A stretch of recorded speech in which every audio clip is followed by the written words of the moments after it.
Good morning guys. Welcome sa RJ's Farm. Ubas update naman tayo ngayon. Bali nung nakaraang linggo, nagtry tayong i-prune natin ulit yung ating mga ubas. So alam naman natin na nakadalawang prune tayo na hindi naging successful kasi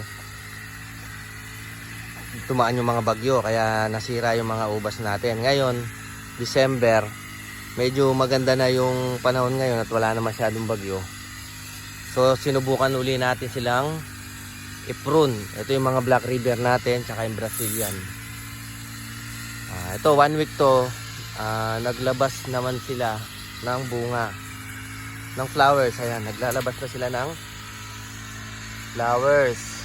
So ang ginawa natin nung nakita natin naglalabas sila ng mga flowers, sinunod na natin yung mga Brazilian natin doon, pero yung mga Arcadia natin hindi muna natin kasi medyo hindi pa sila matured.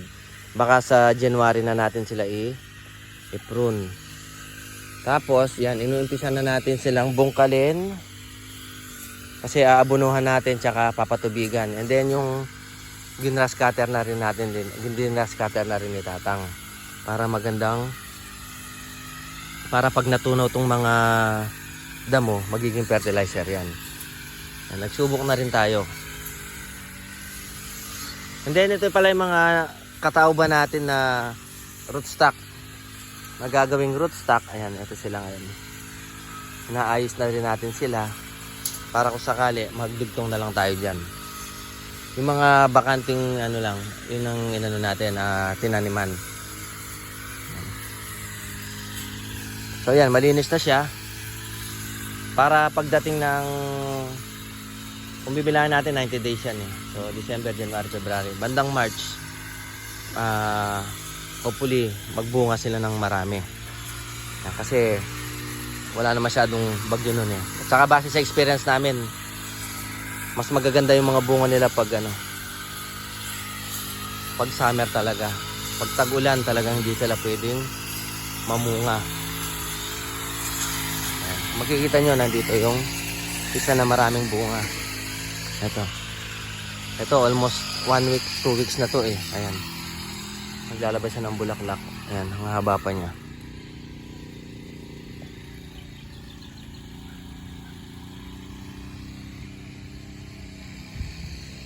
So susunod natin dyan, ititining natin itong mga to. Tatanggalin natin yan. So ngayon ay nag-spray tayo kanina dahil mataas yung moisture dito pag umaga. Naghahamog na dahil sa amihan. And then yan, almost 2 weeks nang hindi umulan. Kaya nilagyan muna natin sila ng abono tsaka pinalubog muna natin sa tubig. So ganito yung ginagawa natin ngayon na pagpapatubig sa kanila. Pinapalubog natin yung gitna nila para mabilis. Tsaka na lang binubuhusan ng paunti-unti.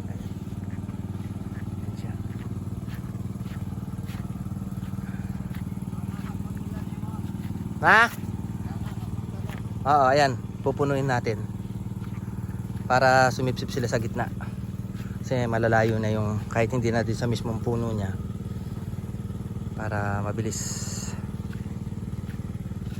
madiligan sila. Ayan, so mapapasin natin magaganda na yung nilalabas nila mga tulod mga talbos. Ayan, wala sila mga sakit ngayon, hindi kagaya ng tagulan.